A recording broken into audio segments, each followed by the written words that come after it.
할렐루야, 감사합니다. 오늘 이 시간에는 우리가 매일 성경 2월달 마태복음 9장에서부터 17장까지의 내용들을 두 타임으로 나누어서 우리가 녹화하도록 하겠습니다.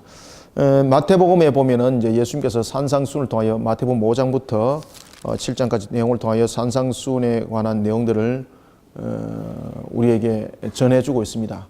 특히 이제 천국에 관한 내용들이 우리에게 바르게 증거되어지고 있는 것을 볼 수가 있습니다. 그런 후에 예수님께서 산에 내려오셔서 나병 환자를 고치시고 뿐만 아니라 많은 병자를 고치실 때에 많은 무리들이 예수님을 따르게 되는 것을 볼 수 있습니다.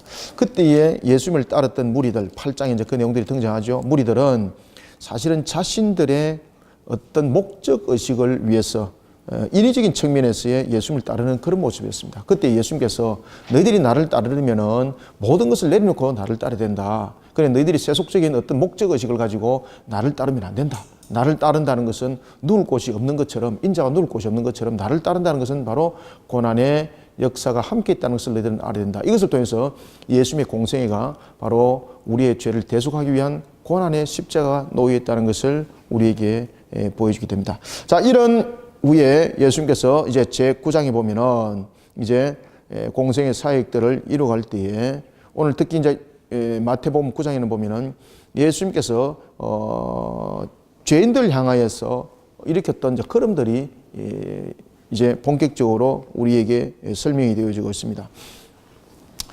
우리가 이제 제9장은 보면은 그 네 가지의 우리가 너무나도 이제 우리가 이게 이제 잘 아는 네 가지 한 사건이 등장하는데, 하나는 중풍병 환자를 고치는 사건이고, 그리고 또한 하나는 우리가 너무나도 잘 아는 12살 된 딸, 그리고 또한 12년 동안 혈류증 걸린 여인 회복을 말하고 있고, 그 다음에 또한 맹인이 눈을 뜨게 되는 사건, 그런가 하면은 말 못한 사람을 고친 사건, 이런 사건들을 통해서 예수님께서 우리에게 무엇을 말해주고 있는가? 바로 예수님의 공생애가 무엇인가를 우리에게 설명을 해주고 있습니다. 그것은 바로 죄인을 향한 예수님의 걸음이었습니다. 죄인을 향한 예수님의 걸음이 우리에게 제9장에 이 내용들이 소개되어지고 있는데, 특히 이제 제9장에는 보면은 예수님께서 일으켰던 그 한 사건 가운데서 왜 죄인이라는 이 단어를 썼는가 하면은 이 오늘 본문 속에 등장하고 있는 자체가 죄인들의 회복을 설명하고 있습니다. 특히 이제 중풍병자. 그 당시에 여러분 중풍병자는 일반적인 부분들로서 치료할 수 없는 것이었습니다. 그래서 이 중풍병자는 하나님의 저주로 인하여서 일어난 병이다. 하나님의 저주병이다. 이렇게 그들이 봤던 겁니다. 그러면은 이 중풍병은 누가 회복시켜야 되겠습니까? 그렇죠. 하나님께서 그를 어떻게 해야 됩니까? 용서하셔야 되는 거예요. 그런가 하면은 두 번째 등장하는 또 한 사건이 있는데, 그것은 바로 한 관리의 딸과 한 여인의 사건입니다. 한 관리의 딸과 그리고 한 여인이 있는데, 이 여인이 무슨 병이 걸렸습니까? 혈류증입니다. 혈류증. 이 혈류증은 우리가 하혈을 멈추지 않는 것을 말합니다. 이 여인이 오늘 이제 나중에 본문도 보면서 이야기를 하겠습니다만은 이 한 관리의 딸과 한 여인에 관한 부분이 공통분모가 있습니다. 그것은 바로 뭔가 하면 12년이라는 겁니다. 12년. 이 12년에서 한 관리의 딸과 그리고 한 여인의 12년은 무슨 차이가 있는가? 여기서 첫 번째 한 관리의 딸은 12살입니다. 12살. 그러면 이 아이가 12살 동안 얼마나 이 아이가 행복하게 살아왔겠습니까? 그리고 난 뒤에 이 아이에게 나타난 결론이 바로 뭔가 하면은 말 그대로 그 죽음의 공포 속에 놓여 있고, 그리고 오늘 본문성에 보면은 그 딸아이가 죽었습니다. 라는 그런 하나의 불행 속에 자신이 놓여 있던 것을 우리에게 설명하고 있고, 그 다음에 여기서 한 여인은 우리가 말 그대로 12년 동안입니다. 그냥 한 해도 아니고 12년 동안 이 여인이 혈류증을 앓고 있었는데, 이 혈류증을 통해서 이 여인은 많은 치료를 해왔지만은 이것이 전부 다 무효하게 되었던 것을 우리가 볼 수가 있습니다. 그러니까 이 여인은 12년이라는 이 치료 기간을 통해서 첫 번째 삶이 완전히 그냥 무너져 버렸습니다. 그죠? 그 다음에 두 번째, 이 12년 동안 혈류증 걸렸다는 여인을 통해서 첫 번째는 삶이 완전히 무너졌다는 것이고, 두 번째는 이 여인이 12년 동안에 살아가면서 얼마나 많은 부분에 대해서 삶이 무너진 것뿐만 아니라 상처라든지 이 고통 속에 살아왔던 삶들, 그러니까 모든 12년 동안의 삶들이 말 그대로 12년 동안의 고통의 세월을 살아왔다는 겁니다. 아시겠습니까? 그러니까 12년 동안에 경제적으로 무너지고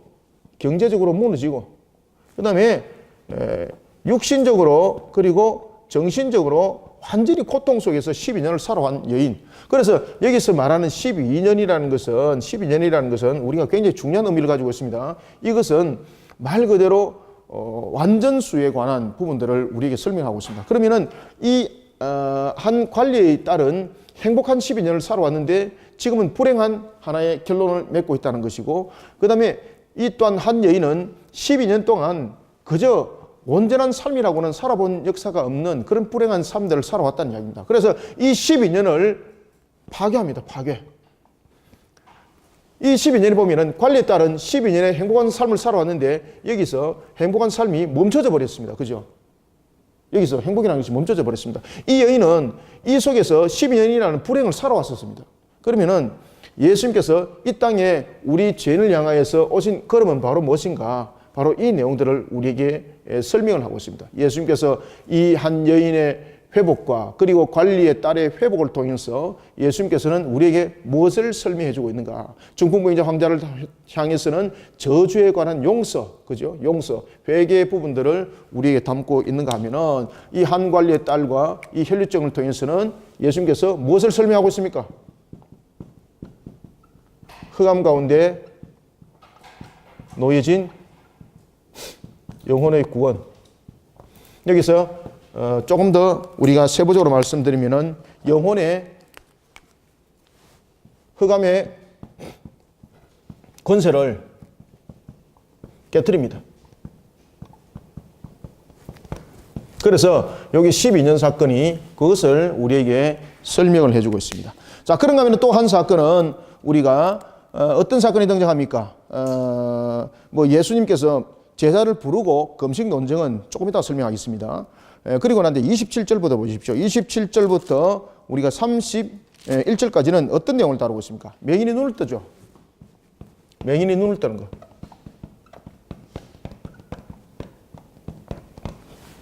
여러분들, 이 맹인이 왜 여러분들 맹인이 맹인이 됐겠습니까? 이 자체도 마찬가지로 우리 중풍병 환자처럼 하나님의 저주로 인해서 그가 앞을 못 보는 겁니다. 그러니 이 맹인에 대한 부분들도 눈을 누가 뜨게 할 수 있습니까? 그렇죠. 하나님께서. 이 전부 다 공통분모가 나타나는 겁니다. 나중에. 전부 다 이 모든 문제는 하나님께서 하셔야 됩니다. 하나님께서 이 모든 문제에 대해서 해결점을 가지고 와야 됩니다. 그 다음에 네 번째 사건은 우리가 32절부터 38절까지의 사건인데, 이번에는 또 말 못하는 사람을 고치시죠. 말 못하는 사람. 여러분들, 왜 말 못한다고 그들은 생각했겠습니까? 그렇죠. 이 말 못하는 사람도 마찬가지로 하나님께서 고치지 않으면 고칠 수 없는 것. 그러니 오늘 본문에 보면은 이 9장 전체는 죄인을 향한 하나님의 걸음을 우리가 볼 수가 있습니다. 그러면은 예수님께서 제9장은 예수님께서 이 땅에 오신 목적을 우리에게 설명을 하고 있습니다. 특히 예수님의 공생애가 우리에게 무엇을 설명하고 있는가? 이것은 예수님의 공생애는 그리스도로서의 사역입니다. 이걸 여러분 명심하셔야 됩니다. 예수님께서 이 땅에 오셔서 공생의 사역은 여러분들 그리스도로서의 사역입니다. 그리스도로의 사역. 이 그리스도라는 것은 말 그대로 우리에게 기름 부음을 받은 자죠. 기름 부음을 받은 자를 가르쳐서 그리스도라고 이렇게 칭하고 있습니다. 우리가 성자 하나님이 그분이 예수 그리스도라는 그 부분에 대해서 제가 다른 성경 공부 시간에도 여러분들에게 말씀드렸죠. 그죠? 원래 여러분들 예수 그리스도라는 것은 하나님의 이름이 아니죠. 이 예수 그리스도라는 이 이름이 이 세계지기까지는 우리가 무엇을 보셔야 되는가 하면은 구속언약을 보셔야 되는 거예요. 구속언약. 성자 하나님이 구속언약적인 측면에서 우리를 구원하기로 예정하시죠. 그죠? 결정하시죠. 그때에 성자 하나님이 우리를 어떻게 구원할 것인가 라는 부분에서 성자 하나님이 우리의 메시아가 되는 거예요. 그것이 예수입니다. 예수. 그리고 구원자로서 우리에게 어떤 사역을 이룰 것인가 라는 부분에서 그리스도입니다. 그래서 이 그리스도는 세 가지의 사역을, 다시 말하면 우리에게 나타나고 있는 이 그리스도는 바로 왕으로서의 뿐만 아니라 선지자로서의, 그리고 제사장으로서의 이 사역들을 감당해 나갑니다. 이때에 이 세 사역들은 모두 다 중보적 기능을 가지고 있습니다. 중보적 기능. 그리고 이 중보적 기능을 가지고 있는 것은 신성과 그리고 또한 인성이 가지고 있는 그런 모든 중보적 기능을 함께 설명하고 있습니다. 그래서 나중에 이제 그 신학 강좌 시간에 다시 한번 더 설명드리고요. 아무튼 오늘 9장은 이 내용들을 중심적으로 여러분 묵상을 하셔야 됩니다. 그래서 제 9장을 묵상하실 때는 죄인을 향하여 오신 예수님, 그죠? 죄인을 향하여 예수님께서 오셨습니다. 그러면은 죄인을 향하여서 예수님께서 오셨으면은 그 오신 것으로만 아는 것으로서 묵상이 되는가? 매일성경은 그것을 원하지 않죠. 그러면은 우리는 예수님께서, 우리는 예수를 닮은 자지 않습니까? 우리는 여러분 그리스도인이잖아요. 그리스도인이라는 것은 예수께 속한 자지 않습니까? 그죠? 그래서 우리가 그리스도인이라는 것은 예수를 닮은 자. 그러면은 우리는 제9장을 묵상하면서 예수님께서 죄인을 향하여서 반응을 했지 않습니까? 예수님께서 죄인을 향하여서 반응을 했던 것처럼 우리는, 나는 그리스도인으로서 세상을 향해서 어떻게 반응을 해야 되는가? 아시겠죠? 그래서 영적 흑암 속에 놓여 있는 이런 영혼들의 구원들을 위해서 예수님께서 그들을 회복시키는 길에 나섰던 것처럼 우리 또한 이 땅에 주어진 사역과 사명 속에 내가 영적 흑암 가운데 놓이는 영혼의 구원들을 위해서 오늘도 헌신된 그 걸음을 나는 어떻게 사역을 감당하고 있는가? 나의 삶을 통해서, 그리고 나의 환경들을 통해서 이것을 매일 성경을 묵상을 통해서 점검을 하셔야 되는 거예요. 이럴 때에 저와 여러분들의 신앙들이 바르게 세워지고 또한 바르게 성장할 수가 있는 것입니다. 그럴 때에 중풍병자, 그 다음에 맹인, 말 못하는 사람, 이런 사람들은 세상적인 측면에서 여러분 보시면은 사도행전에도 여러분 보시면은 특히 이제 성전의 미문에 안전병이, 남에서 안전병이 무엇 하고 있었습니까? 이 사람들은 구걸 대상들입니다. 구걸 대상. 그러면은 우리는 중풍병자 같은 자들, 맹인 같은 자들, 말 못하는 자들, 이런 자들을 구걸하는 것으로서 우리는 그들에게 모든 것을 다 한 것으로서 말할 수 있는가? 그런데 여러분 잘 아시는 것처럼 사도행전에 보면은 베드로와 요한은 바로 안전병을 향해서 내가 너에게 줄 언금은 없지만은 내가 나사렛 예수 그리스도 이름으로 너에게 명하노니 어떻게 하라 그랬습니까? 그렇지, 일어나, 걸어라, 복음 전했지 않습니까? 그죠? 그 속에 회개가 증거된 거죠. 그러고 난 뒤에 그가 회복되었던 것처럼 우리는 그저 하나의 동전 한 입을 던지는 것으로서 우리가 그리스도를 닮은 것을 다 했다고 보시면 안 된다는 거죠. 그래서 직접적인 복음 사역에 나는 어떤 모습으로 지금 써 있는가라는 것을 한번 점검해보는 그런 제9장이 되길 바랍니다. 자, 이런 측면에서 이제 9장의 안에 내용을 빨리 보고 또 10장을 넘어가도록 하겠습니다. 자, 전체적인 측면에서 제가 이제 이렇게 그 필터링 하는 것은 성경 공부가 아니고 전체적인 우리가 묵상을 어떻게 할 것인가라는 부분에서 초점을 맞추자는 것입니다. 자, 보십시오. 자, 9장 1절에서부터 보면은 8절까지 보십시오. 자, 9장 1절부터 8절에 보면은 한 중풍병자가 누워 있습니다. 한 중풍병자가 누워 있다는 것은 이건 중대한 병입니다. 그죠? 그리고 자기 혼자서 무엇도 해결할 수 없는 사람입니다. 그런데 이 중풍병자를 예수님께 메고 오는 사람들이 있습니다. 그러면은 우리는 이 중풍병자 환자를 통해서 우리는 무엇을 여러분들 보셔야 되는가 하면은 예수님께서 이를 회복시켰던 것처럼 또한 이 중풍병자에게는 누가 있었습니까? 동력자가 있었던 거죠. 동력자. 그죠? 동력자. 그러면은 우리 주변에 우리 부모님들 또는 우리 형제들 또는 우리 친구들 또한 우리 주변의 이웃들이 마치 예수 그리스도를 알지 못하는 중풍병자와 같은 그런 중증 속에 놓이는 영혼들이 있을 때에 우리는 어떻게 해야 되는가? 어떻게 해야 되겠습니까? 누구처럼 해야 되겠습니까? 그렇죠. 여기서 오늘 본문에 나타나고 있는 것처럼 사람들처럼 그들처럼 중풍병자를 데리고 예수님께로 데려갈 수 있는 우리는 복음 전도자가 되어야 됩니다. 그래서 우리가 1절부터 8절까지 통해서는 우리가 중심적으로 무엇을 묵상하셔야 되겠습니까? 그 중풍병자를 주님께로 메고 간 사람들, 아시겠죠?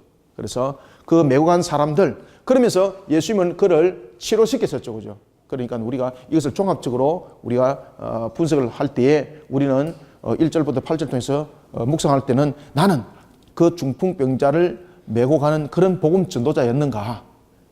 그리고 또한 여러분들이 잘 아셔야 될 것은 이 중풍병자를 혼자서 들 수 없는 거죠. 그죠? 이 사람이 여러분들요, 처지면은 얼마나 무거운가 아십니까? 저도 여러분 사람들을 이렇게, 환자들을 이렇게 업고 막 병원에 가기도 했는데 엄청나게 무거워요. 여러분 혼자서 못 맵니다, 그거. 그냥 있을 때는 그 사람이 나를 이렇게 딱 이렇게 보담아가지고 덜 무거운데 사람이 처져 있잖아요. 그러면요, 엄청 무거워요. 그래서 오늘 본문에 보면은 특히 이 중풍병자의 이 회복을 통해서 무엇을 우리에게 설명하고 있습니까? 동력을 이루라, 동력을 이루라. 이 중풍병자에게 한 사람이 중풍병자라는 이 한 사람을 메고 가는 데 있어서 여러 사람들이 함께 지금 동력을 이루고 있는 거죠. 그죠? 그래서 우리는 이 내용을 통해서 복음을 전가하는 데 있어서 동력이 필요하다, 동력. 혼자 힘으로서는 버겁단 말이죠.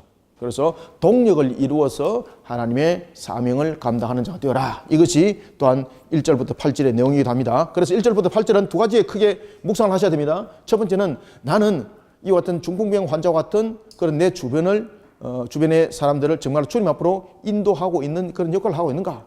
그 다음에 내 혼자 버겁단 말이죠. 그래서 중풍병자는 여러 명이 함께 그 사람을 이렇게 메고 갔지 않습니까? 특히 여러분 침상을 메고 갔다는 것은, 그 사람을 침상을 메고 갔다는 것은 최소한도 2 내지 4명이 메고 갔다는 이야기입니다. 2 내지 4명.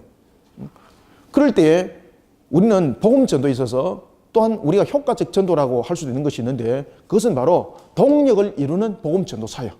이런 부분들이 굉장히 중요하다. 자, 그 다음에 이제 9절부터 이제 13절은 봅시다. 자, 그런 속에 예수님께서 이런 4가지의 큰 사건 가운데에 2가지의 삽입적인 사건이 등장합니다. 그것은 바로 뭔가 하면은 마태를 비롯한 제자들을 부르는 장면이고, 그 다음에 금식 논쟁이 이 속에 있습니다. 마태를 부릅니다. 자, 여러분들 여기 보면은 제 9장에 보면은 마태를 부르죠. 마태를 부릅니다. 마태를 무엇으로 부릅니까? 제자로 부릅니다. 그 다음에 금식 논쟁이 있습니다. 이 마태를 불렀는데 마태가 여러분 누구였습니까, 여러분들? 마태도 여러분 죄인이었습니다. 그러면 마태를 왜 부릅니까? 죄인들을 어떻게 하기 위해서? 죄인들을 구원할 하나의 복음의 정인으로 그를 불렀던 것입니다.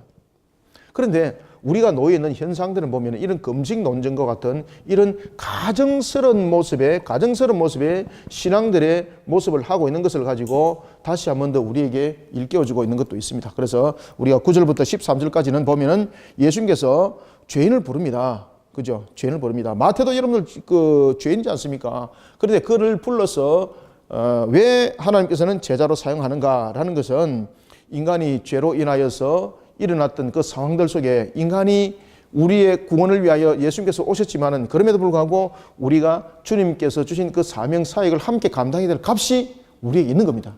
그래서 마태를 부르는 겁니다. 마태를 부릅니다. 이때 마태를 부를 때 마태는 예수님께서 점을 찍은 자일까요? 안 그러면 성부께서 이미 제자로서 예정하신 자일까요?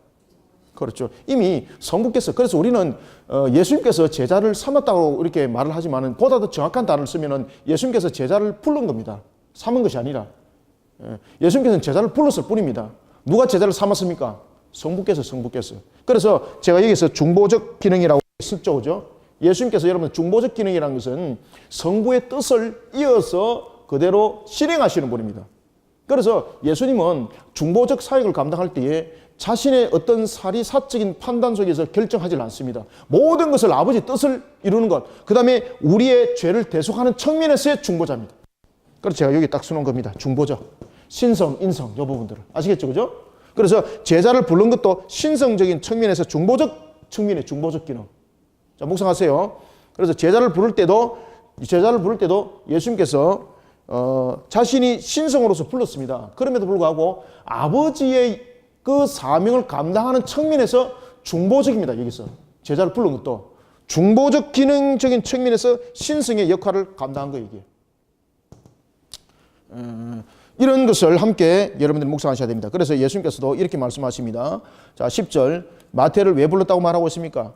예수께서 마태의 집에 앉아 음식을 잡수실 때에 많은 세리와 죄인들이 와서 예수와 그의 제자들과 함께 앉았더니 11절 바리새인들이 보고 그의 제자들에게 이르되 어찌하여 너희 선생은 세리와 죄인들과 함께 잡수시느냐라고 말하니까 예수님께서는 12절에 뭐라고 말씀했습니까? 13절 2절 읽어봅니다. 시작. 예수께서 들으시고 이르시되 건강한 자에게는 의사가 쓸데없고 병든 자에게라 쓸데있느니라. 너희는 가서 내가 긍휼을 원하고 제사를 원하지 아니하노라 하신 뜻이 무엇인지 배우라. 나는 의인을 부르러 온 것이 아니요 죄인을 부르러 왔노라 하시니라. 아멘. 자, 결국은 죄인을 부르러 위에서 오셨다는 것이죠. 그러면은 이것이 무슨 뜻입니까? 예수님께서 지금 그리스도의 사역을 이야기를 하는 거예요. 그죠? 그리스도의 사역, 다시 말하면 기름 부음 받은 자로서의 지금 아버지의 뜻을 이루는데 이 그리스도의 사역이 무엇인가 하면은 바로 죄인을 구원하기 위한 사역. 죄인을 구원하기 위한 사역. 그러면은 죄인을 구원하기 위한 사역적인 측면에서의 예수님은 중보적 사역이 신성적인 측면에서의 그 역할들을 감당하고 인성적인 측면에서의 값을 지불하는 것이 함께 전부 다 작동되는 겁니다. 그래서 우리가 예수님의 사역을 우리가 기독론적인 측면에서만 보는 것은 신성적인 측면입니다. 그렇지만은 예수님께서 우리의 구원은 신성적인 측면만 있는 것이 아니라 인성적인 측면에서 값이 있는 것이에요. 그죠? 그래서 이 중보적 기능을 측면을 설명할 때는 기독론적인 것을만 보시면 안 되고 창조 회복적인 측면을 우리는 구원론적인 측면에서 함께 보셔야 되는 거예요. 여러분들 아시겠습니까? 이것은 제가 쓴한 논문에도 있습니다. 자, 그러면서 우리가 14절부터 17절에 보면 이제 금식의 논쟁이 일어납니다. 금식의 논쟁들이 왜 일어납니까? 그때 요한의 제자들이, 요한이 제자들이 예수님께 와서 이렇게 말합니다. 우리는 바리새인과 같이 함께 금식을 한다. 그런데 당신의 제자들은 왜 금식하지 않습니까? 그런데 여러분들 그들이 금식하는 목적이 무엇입니까? 그들은 왜 금식했습니까? 지금 이게 여러분 잘 아셔야 됩니다. 왜 지금 이게 세례 요한의 제자들이 이야기를 하는가 하면 그 당시에 세례 요한이 옥에 갇혀 있었습니다.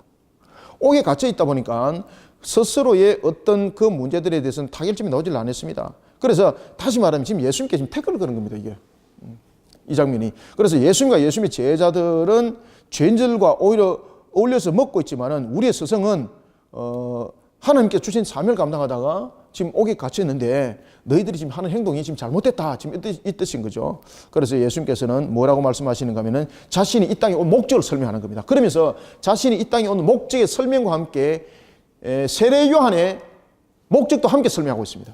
그래서 이후에 보면은 예수님께서 세례 요한의 제자들에게 나중에 하는 장면들이 등장합니다. 그때 가서 다시 설명드리고요. 그래서 우리는 이 14절부터 17절 통해서 여러분 보십시오. 지금 예수님께서 혼인잔치가 일어났는데 어찌 금식할 수 있느냐 그 이야기를 딱 하죠. 그것은 뭔가 하면 예수님께서 오셨다는 이야기입니다. 그리고 복음을 전하는 측면에서의 우리의 구원을 위해서 오셨다는 거죠. 그러면 이것을 우리가 슬픈 장면으로서 보는 것이 아니라 성취적인 측면에서 이 내용들을 봐야 된다는 것이고, 또 하나는 생배와 낡은 배, 생배와 16절 생배 조각과 낡은 옷에 대해서 이야기를 하고 있습니다. 이것은 바로 형식적인 그 신앙을 가지고 실질적인 우리의 그런 구원의 역사 속에 이것을 얽혀 매지 말라는 겁니다. 그래서 율법적인 것을 가지고 사람이 만들어낸 것을 가지고 이런 구원에 관한 부분들로 가지고 함께 얽히면서 복음이 손상을 입는 그런 일들이 없도록 하리라.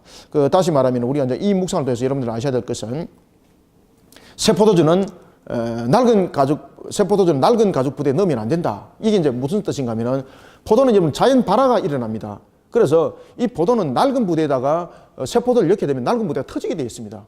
다시 말하면은 이 새 포도주는 새 푸대에 의해만이 이 포도가 발효가 일어나면서 이 가죽 부대가 함께 견디는 거죠. 이와 같이 우리에게 오늘도 주시는 말씀은 무언가 하면은 복음에 대한 바른 가치와 바른 판단을 가지고 우리로 하여금 신앙을 하게 하시고 그리고 또한 이런 모든 사역들을 이루가게 우리에게 가르침을 주고 있다는 겁니다. 그래서 17절의 경우는 예수님은 율법의 폐지가 아니라 율법의 완성을 위해서 왔다는 것을 설명하고 있습니다. 17절 보십시오. 새 포도주를 낡은 부대에 넣지 아니하나니 그렇게 하면 부대가 터져 포도주도 쏟아지고 부대도 버리게 됨이라. 새 포도주는 새 부대에 넣어야 둘이 다 보존되느니라. 이것은 뭔가 하면은 예수님의 복음을 말하고 있습니다.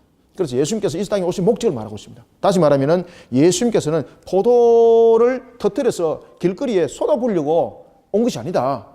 그러니 예수님이 율법과 상관되지 않는다. 지금 금식 문제는 무엇과 지금 내용을 다루고 있는 겁니까? 지금 이게 내용이 뭔가 하면 복음과 율법입니다. 그들은 율법을 앞세우고 율법과 복음을 설명하고 있습니다. 율법을 지켜야 되지 않느냐. 그런데 예수님께서는 이 복음과 율법을 설명하고 있습니다. 복음과 율법. 다시 말하면 복음을 통해서 율법을 완성한다는 거죠. 그래서 예수님은 바로 율법과 복음이 아니라 복음과 율법 속에서 이 모든 부분들을 완성하기 위해서 이 땅에 오셨다는 것을 우리에게 설명하고 있습니다. 그래서 율법의 폐지자가 아니라 율법의 완성자라는 것을 설명을 하고 있는 것이죠. 그래서 우리가 복음을 전할 때도 보면은 율법적 복음을 전하면 안 됩니다. 여러분들 아시겠습니까? 정말로 우리가 생명이 살아있는 복음을 전할 수 있는 그런 복음이 되어야 되는 거죠. 대체로 여러분 율법적 복음을 전했던 대표적인 이 말들이 나왔기 때문에 이야기를 하나 하고 가야 되겠습니다. 율법적 복음을 전했던 사람들이 누굽니까? 여러분 대표적인 사람들이 유대주의적 기독론 그리고 구원론을 설명했던 바로 유대주의적 기독론이 유대적 그리스도인들이죠, 그죠? 이들은 유대주의적 기독론과 구원론을 어떻게 그때는 증거했습니까? 예수 그리스도를 믿는 이 믿음에 무엇이 플러스되어야 된다고 그들은 설명하고 있습니까? 율법이 플러스돼야만이 이것이 구원이 된다는 거죠. 이때 이 구원은 무엇을 구원이라고 말하고 있습니까? 유대주의화입니다. 유대인화. 이방인들이 유대인이 돼야 된다는 거죠. 구원은 오직 유대인만이 구원이라는 거죠. 오직 유대인만이. 그래서 이방인이 유대인이 될 수 있는 경우는 율법이라는 이 할례를 지켰을 때에, 할례를 행했을 때에 혈통으로는 너희들이 이방인이지만은 유대인화가 된다는 거죠. 그렇게 해서 구원이 이루어진다는 거죠. 이런 하나의 율법적 복음을 우리에게 가르쳐 주는 것이 아니라 복음은 바로 무엇입니까? 예수 그리스도를 믿는 믿음. 다시 말하면은 우리에게는 죄인에 대한 부분이 무엇으로 성립이 됩니까? 회개로서 율법은 완성이 되는 거예요. 율법은. 아시겠죠? 죄인은 회개를 통해서 율법이 완성이 되는 거예요. 그러면은 이 회개를 통해서 누가 이 죄값을 대속을 하는 겁니까? 그렇죠. 예수 그리스도. 자, 이런 부분들을 신학적으로 좀 정립을 좀 해나가야 될 필요가 있습니다. 그 다음에 이제 18절부터 이제 그 내용들을 이제 설명하고 있습니다. 자, 18절부터 빨리 설명하겠습니다. 자, 18절에 보면은 12살 된 딸이 있습니다. 특히 이제 이 부분들은 우리가 다른 복음서를 보면은 그 내용들이 우리 속에 이제 증거되고 있죠. 그죠? 마가복음 5장 42절에 보면은 나타납니다. 마가복음 5장 42절에 보면은 그 딸아이가 12살이라고 나이를 딱 명기를 시키고 있습니다. 그 12살이라는 것은 이 내용들을 설명하고 있다. 아시겠죠? 그래서 이 12년 동안 혈루증 걸렸던 여인이 예수님의 겉옷을 만지니 혈루증이 나았더라 라는 것은 그 부정함이 해결됐다는 이야기예요. 부정함이. 그러면서 예수님께서 뭐라고 22절에 말씀하십니까? 딸아 안심하라. 네 믿음이 너를 구원하였다. 여기서 네 믿음이라는 것은 무엇을 말합니까? 내가 죄인인 것이 고백되어졌고 그리고 또한 그 죄사함을 받았다는 이야기입니다. 그래서 결국은 이 내용들을 전부 다 설명하고 있는 것은 죄사함의 회복입니다. 죄사함에 따른 회복. 이런 내용들을 우리가 10장에서 설명할 수 있어야 되는 것입니다. 그래서 이제 32절에서부터 34절 바알에 대한 부분들, 귀신에 들린 부분들에 관해서도 이야기를 할 때에 32절 그들이 나갈 때 귀신 들려 말 못하는 사람이 예수께 데려오니, 그죠? 이 얘기에서 보면은 귀신 들려 말 못하는 사람, 그죠? 결국은 여러분 이 사람이 저주받은 사람이지 않습니까? 그러니까 이 말 못하는 사람도 하나님께서 회복시키지 않으면 안 된다는 겁니다. 그러면은 예수님께서 이를 회복시켜서 올 때 중보적 신성, 중보적 측면에서 신성으로서 이 모든 일들을 감당합니다. 그럼에도 불구하고 예수님께서는 자신의 어떤 목적을 이루는 것이 아니라 성부의 뜻을 수반하는 측면에서 중보적 역할인 거예요. 그래서 예수님은 창조적 중보자, 그리고 구원에 있어서도 중보적 역할을 감당하는 것입니다. 그때 신성과 인성에 함께 모든 것을 말해 주셔야만이 되는 것입니다. 그리고 다음 35절부터 우리가 38절까지 보면은 무리들 불쌍히 여기시는 주님의 모습을 볼 수가 있죠. 그래서 35절 예수께서 모든 도시와 마을을 두루 다니사 그들의 회당에서 가르치시며 천국복음을 전파하시며 모든 병과 모든 약한 것을 고치시니라. 여기서 모든 병과 그것을 고친다는 것은 병자에 대한 개념이 무엇인가? 병은 왜 걸리는가? 여러분들 결국은 인간의 죄죠. 죄의 문제죠. 그래서 복음으로서 율법을 회복시키는 거예요. 그죠? 그래서 율법의 완성자. 지금 여기서 말하고 있는 것은 예수님께서 율법의 완성자로서 중보적 역할로 모든 사역들을 감당해 나가는 주님을 우리가 볼 수가 있겠습니다. 자, 그 다음에 두 번째 우리가 10장을 보겠습니다. 자, 10장은 전체적으로 이제 12제자를 파송하는 예수님의 모습이 담겨지게 되겠습니다. 제 10장은 12제자. 파송하는 예수님.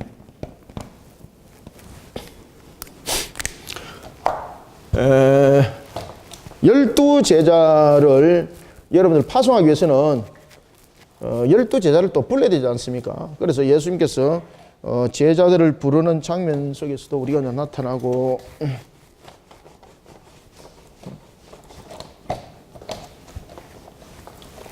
야, 이거를 먼저 닦고 이렇게 닦아야 되겠구나. 자, 그러면은 예수님께서 12제자를 불러가지고 어떻게 파송하셨는가? 이 파송하는데 보면은 우리가 세 가지의 예수님의 모습을 우리가 발견해 볼 수 있는데, 첫 번째는 5절부터 먼저 12제자를 한번 부른 걸 한번 봅시다. 12제자를 부릅니다. 2절, 1절, 예수께서 그의 12제자를 부르사 무엇을 쫓기 위해서 더러운 귀신을 쫓아내며 모든 병과 모든 악한 것을 고치는 권능을 주시니라. 그러면 제자들을 부른 목적이 이제 1절에서 이미 설명이 다 된 거죠. 그리고 특히 이제 예수님께서 12제자를 부르신 것은요, 우리가 인간이 죄를, 아담이, 첫 번째 아담이 죄를 범했지 않습니까? 그러면은 두 번째 아담이 와가지고 우리의 죄를 대속하기 위해서 대속의 제물을 완전히 이루고, 그 다음에는 우리에게 남은 우리의 또 값이 또 있습니다. 그것은 뭔가 하면은 택한 백성들을 불러 모으는 측면에서의 우리에게 주어진 역할들입니다. 이런 부분들이 함께 감당되어야 되는 겁니다. 그래서 12제자를 부르셨고, 그 다음에 이 땅에 교회들을 세우셨습니다. 그래서 하나님께서 왜 이 땅에 교회를 세웠는가? 교회 세운 목적이 있죠, 그죠? 교회를 세운 목적은 바로 하나님의 택한 백성들을 불러 모으는 마지막 그 추수의 개념을 이루기 위해서인 것입니다. 자, 그러면 이제 12제자들을 어떻게 불렀는가? 그러면서 이제 2절부터 4절까지 그 제자들의 12명의 이름을 설명을 합니다. 그때 마지막에 보면은 가룟 유다 곧 예수를 판자라, 그까지 설명 다 하는 거죠.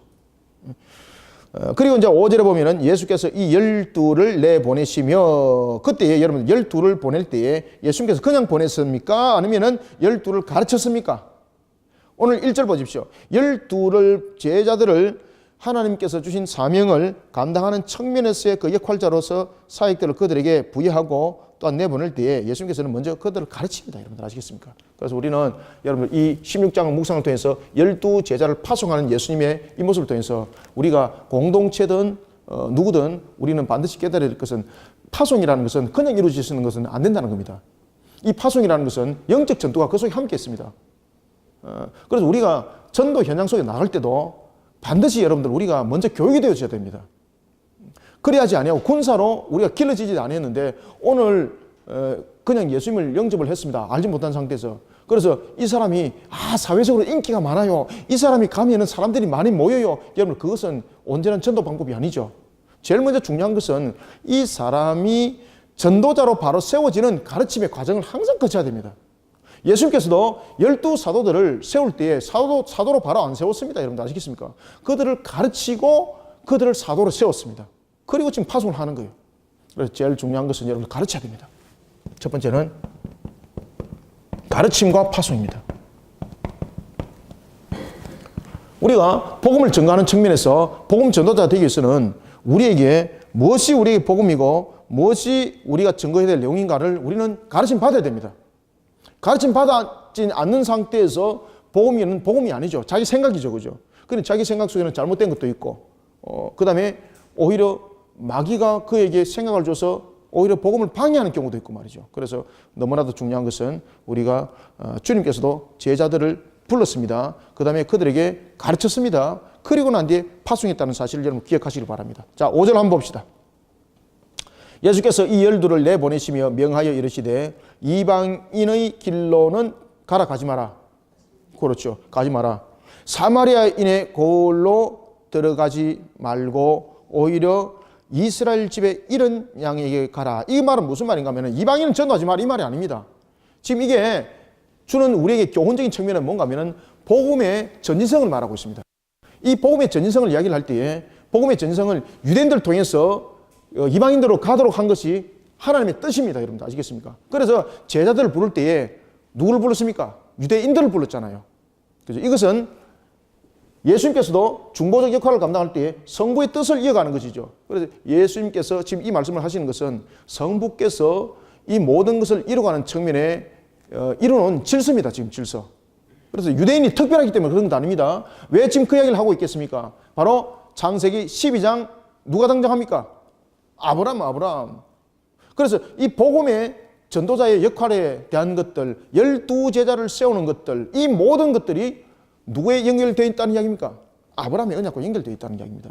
그 다음에 아브라함을 통해서도 하나님께서 말씀하시기를 너를 통해서라고 말했지 않습니까? 너를 통해서. 아시겠죠? 그래서 이 복음의 전진성이 어떻게 가는가를 창세기 12장의 내용들을 다시 설명하고 있는 것이 바로 이방인의 길에 가지 말고 누구의 볼로 들어가지 말고 사마리아인에 가지 말고 6절 어떻게 이스라엘 집에 이런 양에게로 가라라는 것은 바로 아브라함의 언약적인 측면에서 성취를 설명하고 있는 겁니다. 그죠? 그리고 난 뒤에 복음의 전진성, 그리고 난 뒤에 아브라함으로 말미암아서 온 민족들이 복을 누릴 것을 말씀했죠. 이 언약의 성취를 말하고 있습니다. 그래서 이것을 혹시 여러분 잘못 오해해가지고 야 이거 예수님께서 이방인들한테 전도하지 마라 그랬네. 야 이거 큰일 났네. 이 보시면은 여러분들 완전 뚱딴지 같은 소리를 하고 있는 겁니다. 그래서 이 내용들을 무엇과 연결시켜야 됩니까? 창세기 12장과 연결시켜야 돼요. 창세기 12장. 아시겠죠? 거기다가 여러분 딱 써놓으세요. 그 책에다가. 창세기 12장 무슨 언약?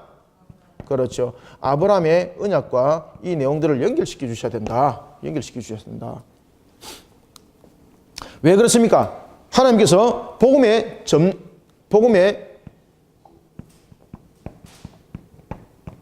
점진성에 설명할 때에 그 출발을 어디로부터 이루어진다고 그랬습니까?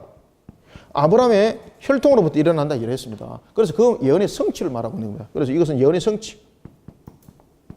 예언의 성취. 예수님께서 이방인에게 가지 말고 그다음에 사마리아에게도 가지 말라라는 것은 여러분 복음의 점진성적인 측면에서 출발을 아브라함의 혈통 속에서 이루어나가고자 하는 하나님의 예언의 성취를 이루어나가는 겁니다. 그래서 이 내용들을 통해서 지금 복음이 어디로 전거되어집니까? 그래서 복음이 유대인을 통해서 어디로 가라는 이야기입니까? 그렇죠. 이방인에 가는 이런 복음의 점진성을 설명하고 있다.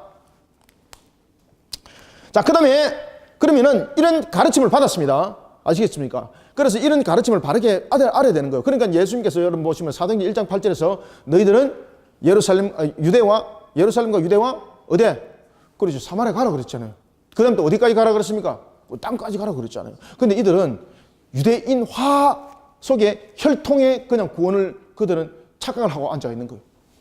그러다가 하나님이 그들 쳐버리죠. 예루살렘 교회를 깨뜨려버리죠.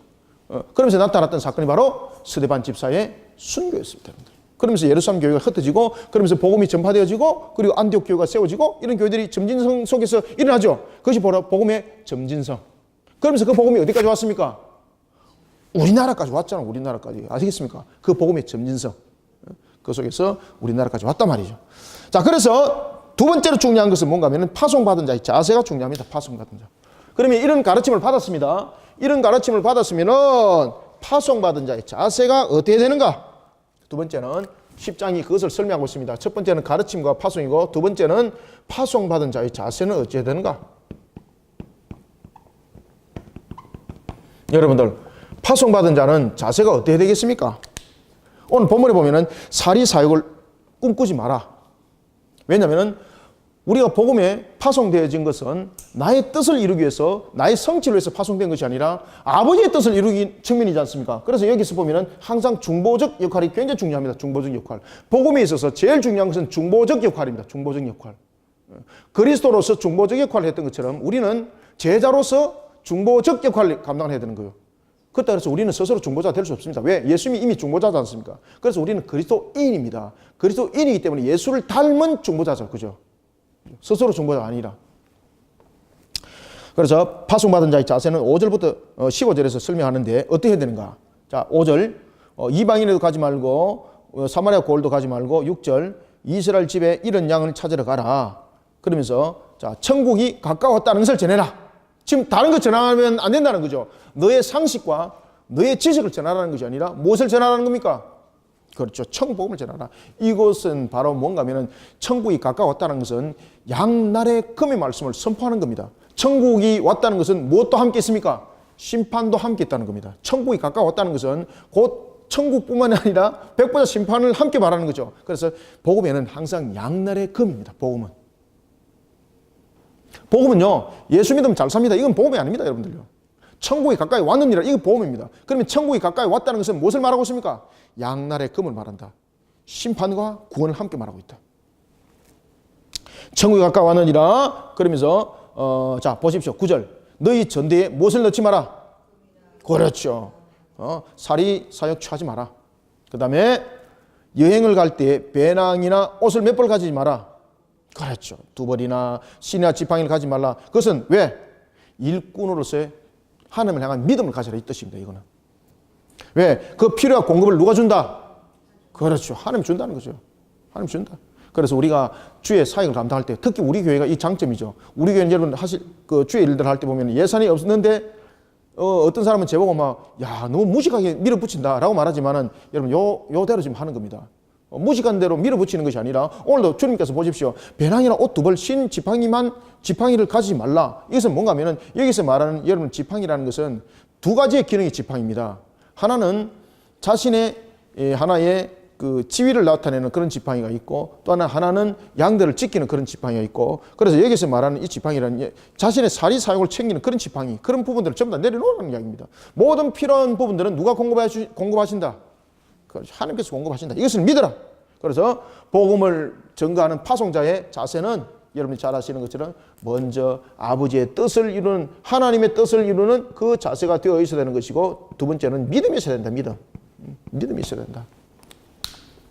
이것을 우리에게 설명을 하고 있습니다. 자, 그러면서 영적 전투도 함께 설명합니다. 자, 13절 보십시오. 그 집이 이에 합당하면 빈 평안이 11절 한번 읽어봅니다. 시작. 어떤 성이나 마을에 들어가거든 그 중에 합당한 자를 찾아내어 너희가 떠나기까지 거기서 머물라. 또 그 집에 들어가면 평안하기를 빌라. 아멘. 자, 여러분들 이 평안하기를 빌라라는 것은 무슨 뜻입니까? 옆에다 써놓으십시오. 영적 전투가 있다는 겁니다. 복음사에게는 무엇이 있다? 그럼요. 그래서 16절 이하에 그것을 이제 설명하는 거예요. 16절 이하에. 그 집에 평안을 빌라. 그 평안은 무엇인가? 바로 영적 전투입니다, 여러분. 영적 전투. 그래서 16절 이하는 이제 영적 전투가 어떤 형태를 가지고 있는가를 설명합니다. 그래서 16절 보면은 보라 내가 너희를 보내면 양을 이리 가운데 보낸 것과 같다. 그죠? 영적 전투가 있는 거죠. 그러므로 너희들은 무엇같이? 뱀같이 지혜롭고 비둘기같이 순결하라. 여러분, 뱀같이 지혜롭다는 것은 무슨 뜻입니까? 짐승들 그 당시에 여러분 창세기 보면은 모든 짐승들 가운데서 인간을 제외한 모든 짐승들 가운데서 가장 지혜로운 짐승이 어떤 짐승일까요? 그래서 왜 그 마귀가 뱀에게 들어갔는가 여러분 아시겠죠? 지혜를 이용을 하는 거예요. 모든 짐승 가운데서 뱀이 가장 지혜로웠어요. 그래서 여기서 말하는 이 뱀같이 지혜롭다는 것은 창세기 2장에 창세기에 등장하는 창세기 3장에 등장하는 마귀의 미혹 땅에서 이용되었던 그 도구의 뱀이 아니라 모든 짐승 가운데서 가장 지혜로운 것이 그 당시에 하나님께서 창조를 일으킬 때 가장 지혜로운 것이 이런 뱀이었습니다. 근데 지금은 아닙니다. 그래서 지금은 저주 상태에서 땅을 기는 모습이 된 것이죠. 그래서 여기서 말하는 뱀같이 비둘기같이라는 것은 하나님께서 처음에 창조했던 그 모습을 말하고 있는 겁니다. 그래서 복음을 증거할 때는 너희들은 영적 전투를 어떻게 치러라? 뱀같이 지혜롭고 비둘기같이 순결하게 영적 전투를 치르라는 겁니다. 자, 이거 굉장히 중요한 얘기입니다. 이 속에서 지금 제가 중요한 얘기를 했죠. 이 여기서 뱀같이라는 창세기 때 그 뱀인데 지금의 뱀은 아니라 그랬죠. 그러면은 여기에서 뱀같이라는 것은 정말로 지혜롭게 일들을 할 때도 이 뱀이 자기가 침노당하지 않기 위해서는 자기 자신을 지켜나가는 뱀이 돼야 됩니다. 비둘기의 순결도 마찬가지입니다. 순결을 빼앗겨버리면 순결이 없습니다. 그러면은 복음 전도자 영적 전도를 치를 때에 제일 중요한 것은 무엇입니까? 여러분 보시면은 우리가 뱀같이 그리고 비둘기같이 되려면은 어떻게 됩니까? 자기를 무장해야 됩니다. 무장. 어떻게 무장해야 됩니까? 이게 옛날 성경 성령의 전신갑주인데 무엇을 입혀야 됩니까? 하나님의 그렇지요. 하나님의 전신갑주를 입고 영적 전도를 치러란 말이에요. 그럴 때에 뱀같이 지혜롭고 비둘기같이 그런 순결한 모습으로 우리가 영적 전투에 밀리지 않는단 말이에요. 아시겠습니까? 그래서 이런 부분들을 함께 다 보셔야 됩니다. 이런 부분들 보면서 여러분 묵상을 들어가셔야 되는 거예요. 그래야만이 이 묵상의 깊이가 있고 그리고 무엇을 묵상해야 되는가라는 것이 답이 나오게 되는 겁니다. 자, 그 다음에 이제 세 번째 이와 같이 영적 전투의 자세. 그래서 이 16장은 이 내용들을 크게 다루고 있습니다. 알겠죠? 그래서 16장은 세 번째는 영적 전투에 임하는 자세. 어떻게 임해야 되는가? 자, 중요한 것은 이제 여기서 핵심적으로 말씀드렸습니다. 그래서 16장은 이렇게 진행해 나가도록 합시다. 자, 그런 가운데서 여러분들 성령의 전신갑주를 입힌 우리는 영적 전투 속에 놓여져 있을 때에 하나님께서 우리를 어떻게 하시는가 지키고 보호하신다는 거죠. 심지어 오늘 28절 보십시오. 마귀는 몸은 죽여도 영혼은 죽이지 못한다.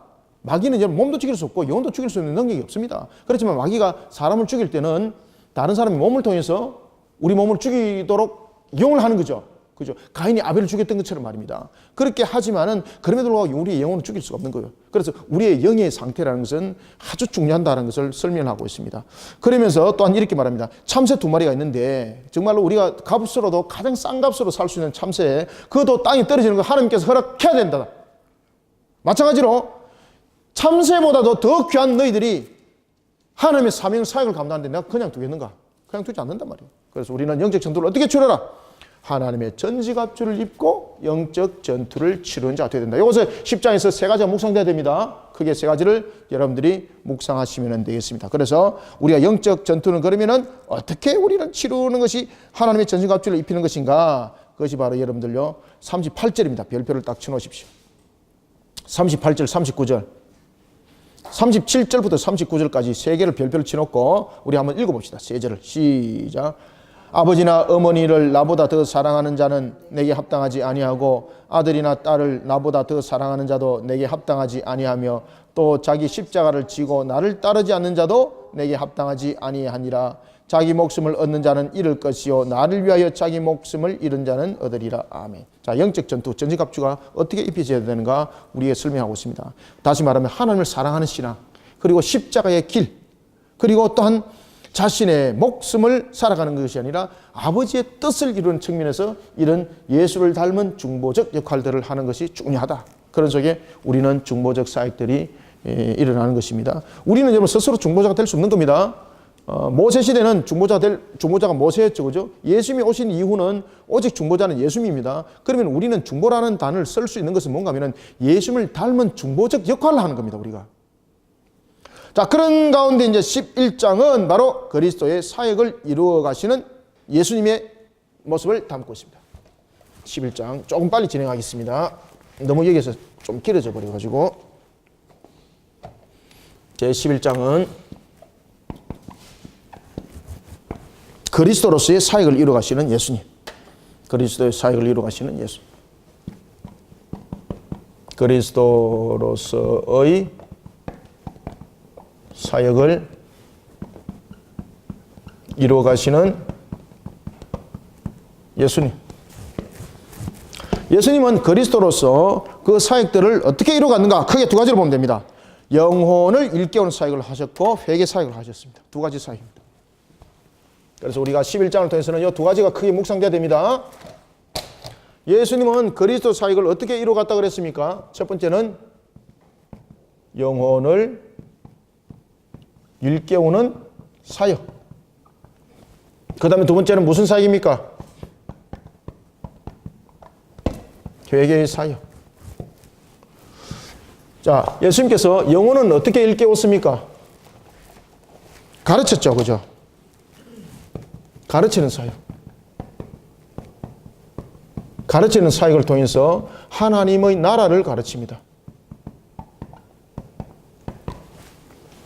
그 다음에 회개 사역은 통해서 무엇을 알도록 합니까? 죄를 알도록 합니다. 그 다음에 죄를 알도록 할 뿐만 아니라 내가 누구라는 것을 알도록 합니까? 그 죄인이라는 것을 알도록 합니다. 이게 중요하죠. 죄인인 것을 알도록 합니다.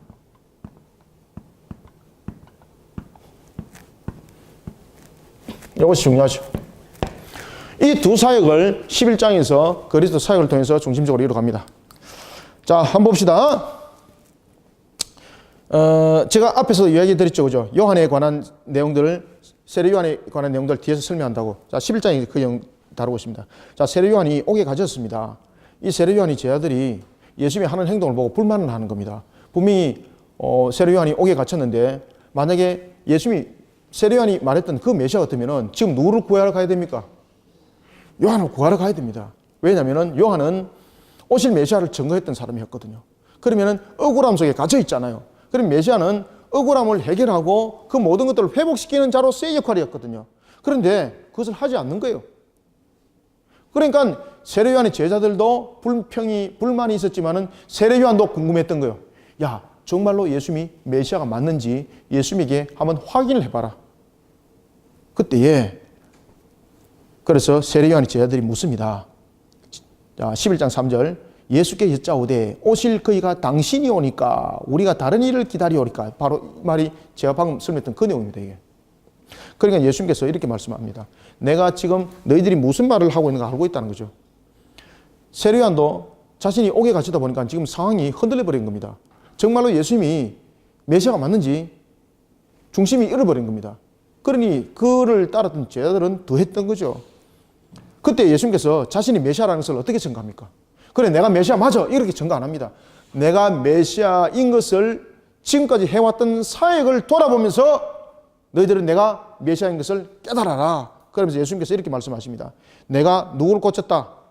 5절 맹인이 보지 못하는 것을 보게 했고 나병 환자가 깨끗함을 얻지 못한 것을 깨끗하게 했고 못 듣는 자가 어떻게 했고, 우리가 9장에서 공부했죠, 그죠? 이 내용을 설명하고 있는 거예요. 이 내용을. 그러면은 이 모든 것들이 오직 메시아를 통해서만이 일어나는 그런 사역인 것을 설명하고 있는 거죠. 그래서 예수님께서는 그런 그리스도 사역을 이루어가는 측면에 있어서 영혼을, 세례요한의 제자들도 영혼을 일깨웁니다. 그래서 가르침의 사역, 하나님의 나라에 대한 가르침을 이제 주고 있는 것입니다. 그러니 이 메시아가 온 것은 누구의 억울함을 해결하러 온 것이 아니라 무엇을 위해서? 그렇죠. 우리의 죄를 사하도록 하기 위해서 온 것이라는 것을 오늘 이 본문이 가르쳐주고 있는 거예요. 그래서 이 내용을 세례요한의 제자들이 세례요한에게 전합니다. 그때에 세례요한의 제자들은 이것을 이해를 못했는데 세례요한이 이것을 알아들었던 겁니다. 그래서 세례요한이 옥에서 마지막에 최후를 기쁨으로 맞이하는 겁니다. 그때 세례요한은 그때서 깨닫습니다. 무엇을 깨닫습니까? 아하, 나의 역할이 무엇이다? 그렇지. 오실 메시아를 예배하는 것으로 끝났으니 나의 생명은 여기서 이제 이 땅에서는 하직을 하고 이제 하나님께서 허락하신 그 세계로 내가 가는 것이구나. 그때 그가 옥에서 그것을 깨닫다. 그러니까 그 내용들을 이제 설명하고 있는 것이 바로 11장 내용이 되겠습니다. 아시겠죠? 그러니 11절, 자 11절 내가 진실로 너에게 말하노니 여자가 낳은 자 중에 세례요한보다 큰 이가 일어남이 없도다. 그러나 천국에서는 극히 작은 자라도 그보다 크니라. 라는 것은 이 역할적인 측면에서 지금 설명하고 있습니다. 그래서 세례요한은 어디까지 그 역할을 했는가? 알겠습니까? 그러면 우리의 역할은 세례요한의 역할보다 지금 현재 살아가고 있는 우리는, 예수님의 제자들은 세례요한의 역할보다 더 클까요? 작을까요? 더 큽니다. 우리가 역할이 세례요한 역할보다. 아시겠습니까? 세례요한은 오실 메시아를 예배했다면 우리는 이제 마지막 하나님의 택한 백성들을 불러 모으는 일에 그 역할들이니까 우리 역할들이 더 큽니다, 여러분들. 그렇기 때문에 여기서 그보다 크다 작다라는 것은 그 사람의 가치 기준을 말하는 것이 아니라 무엇을 설명하는 겁니까? 역할. 역할입니까? 역할입니까?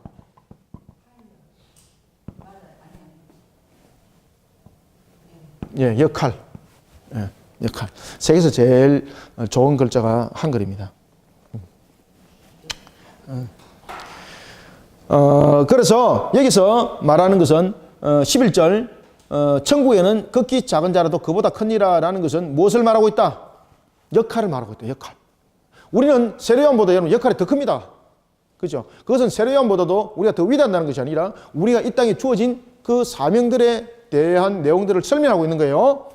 자, 이런 속에 이제 예수님께서 12절 별표 치놓으십시오. 12절에서 이렇게 말합니다. 세례요한의 때부터 지금까지는 천국은 침노를 당하나니 침노하는 자는 빼앗느니라. 다시 말하는 것은 우리에게 무엇을 말하고 있습니까?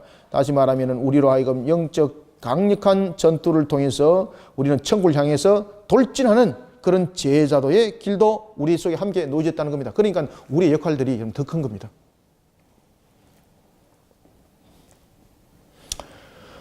자, 이런 속에 이제 20절 보십시오. 20절부터 예수님께서 권능을 가장 많이 행하신 고을들이 무엇을 하지 않는다? 그렇죠. 그래서 여러분들 보시면은 권능이 중요한 것 아니죠. 권능이 중요한 것 아닙니다.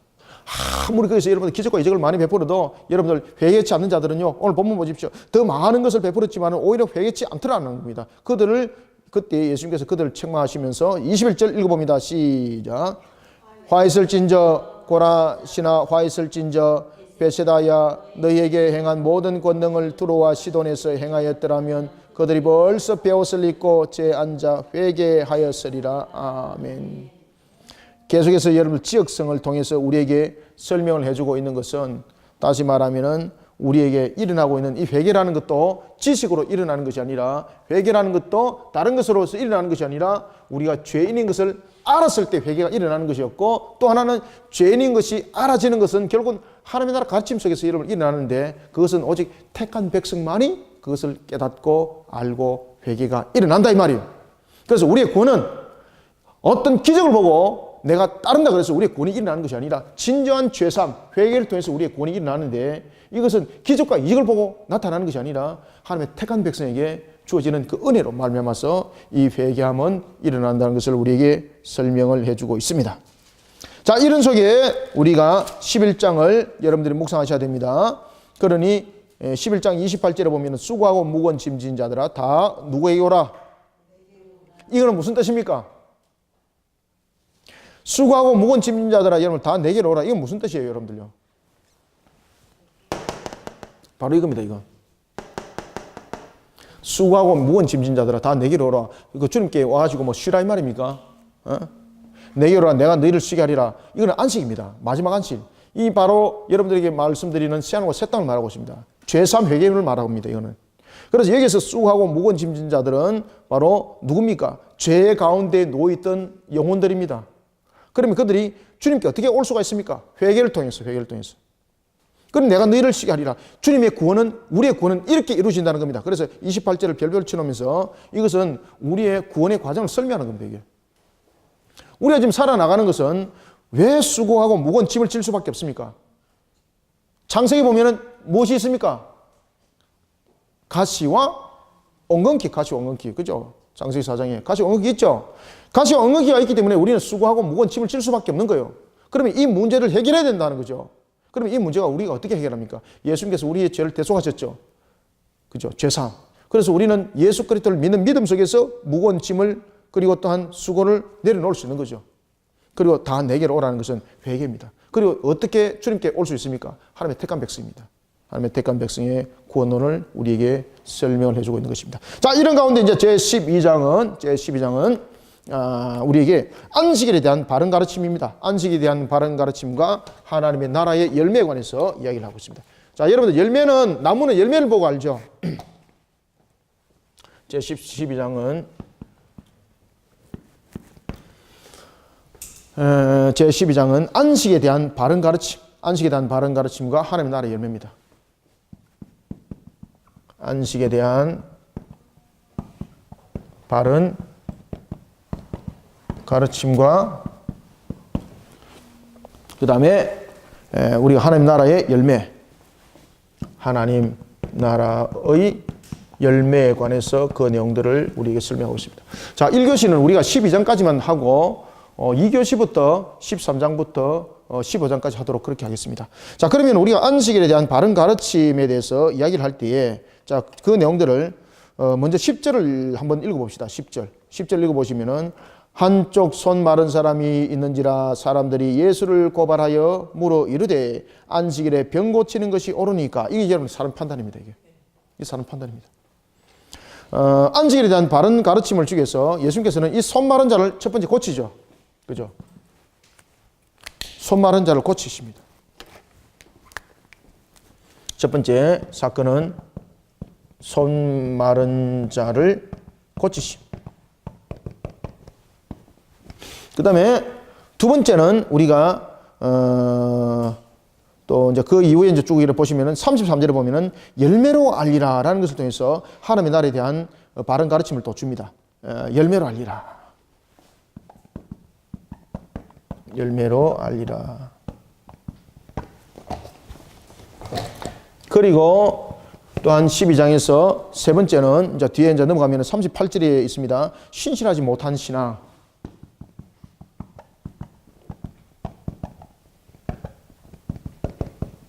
이 세 가지가 중요하게 12장에서는 묵상되어야 됩니다. 그러면 예수님께서 손 마른 자를 왜 고치셨는가? 이것은 바로 안식일의 진정한 뜻을 설명하기 위해서 손 마른 자를 고쳐버렸습니다. 여러분들, 우리는 사람이 장로의, 그 당시에 이스라엘에 보면은 이 안식일에 관한 부분들이, 특히 이 안식일에 관한 부분들을 그들은 장로의 유전을 통해서 사람을 완전히 그냥 올무로 메어버렸습니다. 그래서 우리가 뭐 반경 4km 이상 벗어나면 안 된다. 그 다음에 뭐 손을 대어서 무언가를 해서는 안 된다. 그러면서 자신들이, 심지어 예수님께서 이제 그렇게 물어봅니다. 너희 짐승이, 양이, 소가 만약에 웅덩이 안식일을 빠지면은 너희 그거 안 건지겠는가? 안 건지나? 아, 우리는 그걸 안 건져요. 그들이 올라올 수 있도록 다리를 놔요. 그럼 다리를 놓는 것까지는, 나무를 놓는 것은 그것은 노동 아닌가? 그런데 하물며 심지어 사람이 병들어서 죽음 가운데 놓이면은 그를 안식일 지나서 그 다음날 병원에 데려가서 치료받는가? 안식일의 뜻이 무엇인가? 이제 설명하는 거예요. 안식일이라는 것은 무엇입니까? 우리에게 진정한 샬롬이 있다는 것을 말하는 것이다. 그런데 이 안식일을 그들은 하나의 율법화 장로의 유전으로 만들어서 오히려 하나님의 진정한 뜻을 삼켜버리는 그런 역할을 감당하고 있다는 것입니다. 따라서 예수님께서 그 이야기를 하는 겁니다. 12장 1절에도 보면은, 자, 안식일 문제가 이제 터졌죠. 무엇 때문에 터졌습니까? 밀밭에서 이삭을 잘라 먹었습니다. 누가? 예수님의 제자들이. 왜? 배고팠어. 그런데 누가 못 깨겠습니까? 바리새인들이 본 거죠. 안식일 날 그것을, 여러분들, 안식일 날 일단 손이 움직여서 그것을 꺾어서 먹었다는 것은 노동인 거예요. 자기들이 볼 때. 그것을 그냥 주워 먹은 것이 아니라 꺾어서 먹었다는 것은 내 의지가 일을 했다는 거죠. 그래서 그것을 노동으로 본 거예요. 장로 유전, 이것이 이제 장로 유전입니다. 그러니까 얼마나 허무맹랑합니까? 그러니 예수님께서 이렇게 말씀하십니다. 다윗이 시장했을 때 성전에 가서 제사장 외에 먹지 못하는 떡을, 진설병을 그는 먹었다. 만약에 인간에 대한 부분들에 대해서 이야기를 할 때에 하나님께서 제도가 우선인가 인간이 우선인가 말하면은 인간에 대한 본인의 회복을 먼저 말씀하시고 계신다. 그런데 너희들은 하나님의 진정한 뜻을 오히려 장로의 유전을 통해서 너희들은 짓밟는 그런 역할을 감당하고 있다. 그러니 안식일 날 손 마른 자를 회복시켜버리는 거예요. 안식일 날 병 고치면 안 되는 거죠. 왜냐하면 자기들로 말하면 안식일 날 병 고치는 것은 노동인 거예요. 노동. 그런데 예수님께서는 안식일 날 병을 고치면서 뭐라고 말하는가 하면은 안식일의 진정한 뜻은 무엇인가? 안식일은 샬롬입니다. 그러면 우리에게 하나님께서 안식일을 제정한 것은 무엇인가? 인간의 죄로 인하여서 우리로 하여금 에덴 동산을 바라보라는 이야기죠. 그리고 진정한 에덴 동산은 무엇인가? 우리의 죄 사함을 통해서 이루어진다는 것을 설명하고 있는 겁니다. 그리고 또한 안식일 날 우리가 노동을 금하는 이유는 무엇입니까? 하나님께서 우리를 어떻게 만들어 가시는가라는 것을 다시 한 번 더 기억하고 돌이켜보고 전능하신 하나님을 향하여서 우리가 예배의 모습으로 세워지는 것이지 이것이 어떤 기계적인 측면에서 율법화를 말하는 것은 아니었다는 것이죠. 그래서 예수님께서 손 마른 자 딱 회복시킵니다. 그러면서 뭐라고 말씀하시는가 하면 11절 12절을 읽습니다. 시작. 예수께서 이르시되 너희 중에 어떤 사람이 양 한 마리가 있어 안식일에 구덩이에 빠졌으면 끌어내지 않겠느냐. 사람이 양보다 얼마나 더 귀하냐. 그러므로 안식일에 선을 행하는 것이 옳으니라 하시고 아멘. 그러면서 손 내밀어서 손 마른 자를 회복시켜 버렸습니다. 손 마른 자는 손이 이렇게 옹골하던 그런 병을 말하고 있거든요. 회복시켜 버렸습니다. 그리고 또한 예수님께서 뭐라고 말씀하시는가 하면은 내가 누구를 위해서 왔다는 겁니까? 이와 같이 병든 자들을 낫게 하기 위해서 이 땅에 왔다는 것을 설명하고 있습니다. 그런 예수님을 향해서 그들은 무엇이라고 말합니까? 야, 이거 마귀다, 마귀. 바알세불이다. 귀신 들린 자의 귀신을 쫓아보내는 것은 귀신과 타협을 이뤄서 쫓아보내는 것이다 라고 말할 때 예수님께서는 뭐라고 말합니까? 귀신이 어찌 귀신을 쫓아보내는가, 이 멍청한 것들아. 자신의 세력을 없애버리는 건데, 그러면 예수님께서 귀신 들린 자를 그 사람으로부터 쫓아보냈다는 것은 타협을 해서 그 사람으로 하여금 다른 데로 옮긴 것을 말하는 것이 아닙니다. 지금 예수님께서 다 이해하셔야 됩니다. 예수님께서 귀신을 그 사람에게 쫓아보냈다는 것은 그 귀신이 지금 어디로 갔다는 이야기입니까? 예수님께서 그 귀신을 심판했다는 이야기입니다. 심판해서 그 귀신을 어디다가 유황풀못에 던져버렸다는 이야기입니다. 22절 그때 귀신 들린 눈 멀고 말 못하는 사람을 데리고 왔거늘 예수께서 고치심에 그 말 못하는 사람이 말하며 보게 된지라. 무리가 다 놀라 이르되 이는 다윗의 자손이 아니냐 하니 바리새인들이 뭐라고 말합니까? 24절 읽습니다. 시작. 바리새인들이 듣고 이르되 이가 귀신의 왕 바알세불을 힘입지 않고는 귀신을 쫓아내지 못하느니라 하거늘. 아멘. 지금 여기서 이들은 귀신과의 타협을 말하고 있는 겁니다. 그런데 예수님은 귀신과 타협이 아니라 귀신을 그 사람에게 쫓아보냈지 않습니까? 그러면 잘 생각해 보십시오. 예수님께서 그 사람에게 귀신을 쫓아보냈습니다. 그러면 그 사람에서 귀신이 나왔습니다. 그러면 그 귀신이 그대로 존재하면 이 귀신은 어디 가겠습니까? 또 다른 사람한테 가는 겁니다, 여러분들. 그러면 예수님은 그 귀신을 쫓아보낸 겁니까? 아니면은 그냥 타협한 겁니까? 아닙니다. 쫓아보낸 건 아닙니다. 아시겠습니까? 여기서 예수님께서 쫓아보냈다는 것은 뭡니까? 귀신을 심판했다는 이야기입니다. 돼지떼에 귀신이 들어갔죠? 타협이 아닙니다. 예수님께서 귀신을 심판한 겁니다. 부정한 짐승에 들어간 겁니다. 그죠? 그것은 허락함이 아닙니다. 예수님께서 거기에 넣어서 바다에 그들을 전부 다 무지개에 가둬버린 사건을 설명하고 있는 겁니다. 무지개에 가둬버린 겁니다. 따라서 예수님께서 여러분 귀신을 쫓아보냈다라는 것은 그 사람에게 귀신을 빼내서 다른 데 뒀다 이 말은 아닙니다. 예수님께서 귀신을 쫓아보냈다는 것은 그 귀신을 심판하셨다는 뜻입니다. 그런데 이 바리새인들은 타협을 말하고 있는 거죠. 그래서 예수님께서 뭐라고 말씀하시는가 하면 26절 만일 사탄이 사탄을 쫓아내면 스스로 분쟁하는 것이니 그러고야 어찌 그의 나라가 쓰겠는가. 여러분들 그 속에서 잠시 노는 것 아닙니다. 그럼 여기서 이제 예수님께서 바로 이야기를 하죠. 여기서 쫓아낸다는 것은 멸했다는 겁니다. 멸했다는 거. 그럼 자기들끼리 멸하는 것이 이것이 말이 되겠는가? 자기 나라가 줄어드는데. 그러니 예수님께서는 이 땅에 오셔서 우리에게 사역을 이룰 때에 우리에게 열매로 알리라. 그래서 우리는 안식일에 대한 이런 바른 가르침과 하나님의 나라의 열매에 대한 부분들을 12장에 묵상하면서 우리는 오늘도 영적 전투 속에 우리의 모습들을 어떻게 바르게 세워나가야 되는가. 우리는 열매로 우리의 모습들을 바르게 우리는 비춰볼 수 있어야 됩니다. 33절 한번 읽어봅니다. 시작. 나무도 좋고 열매도 좋다 하든지 나무도 좋지 않고 열매도 좋지 않다 하든지 하라. 그 열매로 나무를 아느니라. 아멘. 34절 읽습니다. 시작. 독사의 자식들아 너희는 악하니 어떻게 선한 말을 할 수 있느냐. 이는 마음에 가득한 것을 입으로 말함이라. 아멘. 그러니 우리는 어떤 관계 속에서도 샬롬을 증가하는 자, 어떤 관계 속에서도 우리는 악으로부터의 물리침에 앞장서는 자, 누구의 이름으로? 예수 이름으로 선포하면서 우리는 안식을 회복시키는 자들이 되어야 되는 거예요. 예수 이름으로 선포하는 자, 예수 이름으로 선포를 하는 자, 그 열매로 알리라. 그런데 우리의 모습들을 여러분 보시면은요. 자, 이제 이 모습 속에서 38절부터 45절 사이에 보면은 이 잘못된 신실하지 못한 신앙들을 우리 속에 이제 설명을 해주고 있습니다. 그래서 요나의 기적을 말하는 겁니다. 그때에 서기관과 바리새인 중 몇 사람이 말하되 선생이여 우리에게 무엇을 보여주라. 표적을 보여주기를 원하노이다. 이런 신실하지 못한 신앙, 이런 신실하지 못한 신앙이 있으니 그 열매가 바로 맺어지겠는가 이 말입니다. 바로 맺을 수 없는 거죠. 그때 예수님께서 뭐라고 말합니까? 내가 너희들에게 보여줄 표적이 있다 없다?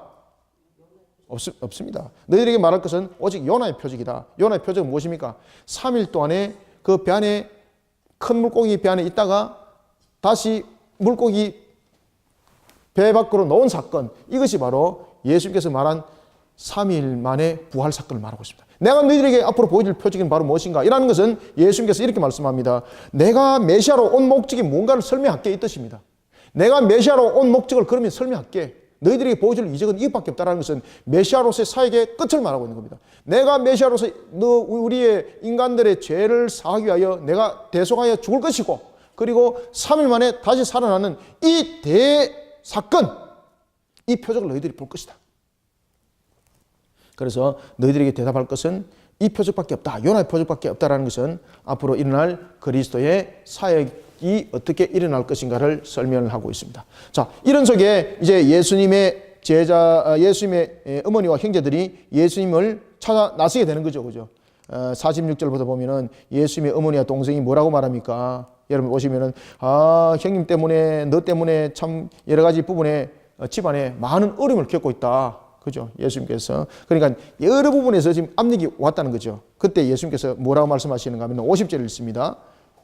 시작. 누구든지 하늘에 계신 내 아버지의 뜻대로 하는 자가 내 형제요 자매요 어머니니라 하시더라. 아멘. 자, 오늘도 이와 같이 우리가 마태복음을 잘 묵상하시면서 이 마태복음이 우리 진정하게 원하고 있는 묵상들을 해나가야 되는 것입니다. 열매로 알리라. 아시겠죠? 우리의 거듭된 신앙으로서 율법화된 신앙으로 우리는 대물어 보는 자가 아니라 열매를 알리라. 안식을 바르게 하는 것은 정말 우리의 신실하지 못한 신앙 속에서는 안식을 바르게 증가할 수 없는 것처럼 그 열매는 이미 안식에 대해서 답을 주고 있는 것입니다. 그러니 우리는 항상 샬롬의 평강을 바라보면서 주의 복음을 증가하는 자세가 되어야 되는 것이고, 그리고 또한 우리는 예수의 이름으로 우리는 영적 세계를 이겨나가는 성도들이 되어야 되겠습니다.